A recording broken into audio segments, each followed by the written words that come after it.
والسلام على أشرف الأنبياء والمرسلين وعلى آله وأصحابه أجمعين. قال الله تبارك وتعالى في القرآن المجيد والفرقان الحميد. بسم الله الرحمن الرحيم. قل لا أسألكم عليه أجرا إلا المودة في القربى. صدق الله العظيم. إن الله وملائكته يصلون على النبي يا أيها الذين آمنوا صلوا عليه وسلموا تسليما. مل کے درود پاک پڑھیے. الصلاۃ والسلام علیک یا رسول اللہ.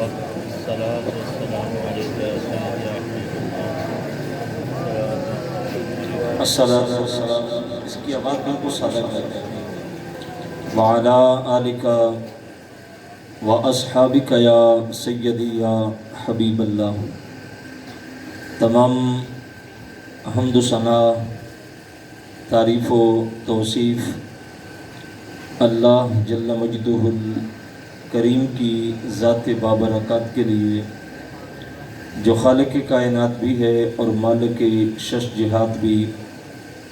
اس کی تعریف اور توصیف کے بعد حضور نبی اکرم، نور مجسم، نبی مکرم، رسول محتشم، حضور ختمی المرتبت، احمد مجتبی، حضرت محمد مصطفیٰ علیہ تحیت و ثنا کے دربار در بار گوہر بار میں بسط عجز و نیاز تحفہ درود و سلام پیش کرنے کے بعد، معزز محترم حاضرین و سامعین، بالخصوص سٹیج پر جلوہ گر مقتدر علماء کرام، مہمانان گرامی، منتظمین محفل، اور بالخصوص مسند صدارت پر جلوہ گر پیر طریقت، رہبر شریعت حضرت صاحبزادہ سعید حسین القادری کریمی صاحب زیدہ مجدہ، دیگر منتظمین، السلام علیکم ورحمۃ اللہ وبرکاتہ. آج کا یہ خوبصورت پروگرام ادارہ تبلیغ الاسلام کے زیر اہتمام ہر سال کی طرح اس سال بھی منعقد کیا گیا. حضرت امام علی مقام حضرت امام حسین رضی اللہ تعالی عنہ کی ذات بابرکات سے محبتوں کا یہ سلسلہ جاری و ساری ہے. قرآن مجید فرقان حمید سے بابرکت کلمات کی تلاوت کی سعادت حاصل کی. چند لمحوں کی گفتگو انہی کلمات کی روشنی میں آپ کے سامنے پیش کر کے اپنی معروضات کو سمیٹوں گا. آپ سے ایک ہی عرض ہے کہ پوری توجہ اسٹیج کی طرف رکھیے گا اور بات کو دل کے کانوں سے سننے کی کوشش کیجیے گا. اللہ میری اور آپ کی حاضری اپنی بارگاہ میں قبول اور منظور فرمائے. اللہ نے ارشاد فرمایا، قل اے حبیب آپ فرما دیجئے، لا اسألکم علیہ اجرا. محبوب اپنی زبان سے کہہ دیجئے کہ میں تبلیغ دین پر تم سے کوئی اجرت طلب نہیں کرتا. اور یہ حقیقت ہے کہ تبلیغ جب دنیاوی لالچ سے، طمع سے اور حرص سے ورا ہوتی ہے، پاک ہوتی ہے، تو اللہ لفظوں کے اندر اثر پیدا کرتا ہے. اور جب دین کی تبلیغ کے ساتھ بھی دنیا جڑ جائے اور لالچ اس کے ساتھ چمٹ جائے تو پھر مسجع مکفہ عبارتیں اور بلبلہ انگیز انداز بیاں یہ بھی اثر نہیں کرتے، اور وقتی طور پہ تتلیوں کی طرح رنگ تو جمتا ہے لیکن دل میں وہی بات اترتی ہے جو دل سے نکلتی ہے۔ میرے اور آپ کے آقا مولا صلی اللہ علیہ وسلم نے جو تبلیغ کی تھی وہ انتہائی مشکل اور کٹن دور تھا۔ اللہ کے حبیب علیہ السلام کے راستے میں گڑھے کھودے گئے، کانٹے بچھائے گئے، اوجریاں نماز کے دوران لا کے سر انور پہ ڈالی گئیں، اور مشکل حالات سے دوچار کیا گیا، لیکن میرا نبی کانٹے اٹھاتا جاتا ہے، پیغام حق سناتا جاتا ہے۔ کھودے ہوئے گڑھوں کو حضور عبور کرتے ہیں اور پیغام حق لوگوں تک پہنچاتے ہیں۔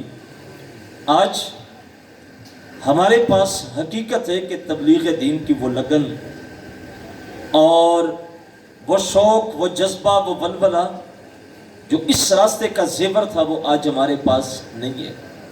میں معذرت چاہوں گا، کیا ہم اس ماحول کو نہیں دیکھتے کہ آنے سے پہلے کیا دو گے اور جاتے وقت کیا دو گے؟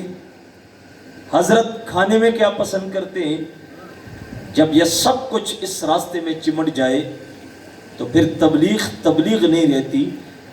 جب نقیب سے لے کر، قاری سے لے کر، خطیب سے لے کر نعت خان تک ایک ایک جملے کا الگ الگ ریٹ رکھ لے تو پھر وہ تبلیغ نہیں ہوتی، پھر وہ کاروبار بن جاتا ہے۔ پھر وہ لفظ رنگ تو جماتے ہیں لیکن دلوں میں اترنے کا ڈھب اور سلیقہ نہیں رکھتے۔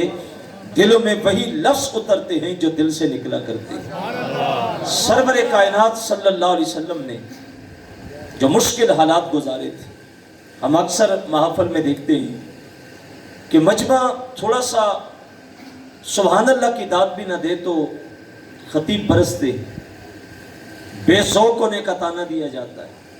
آپ میں محبت نہیں، آپ کو ذوق نہیں، آپ کو واز سننے کا پتہ نہیں۔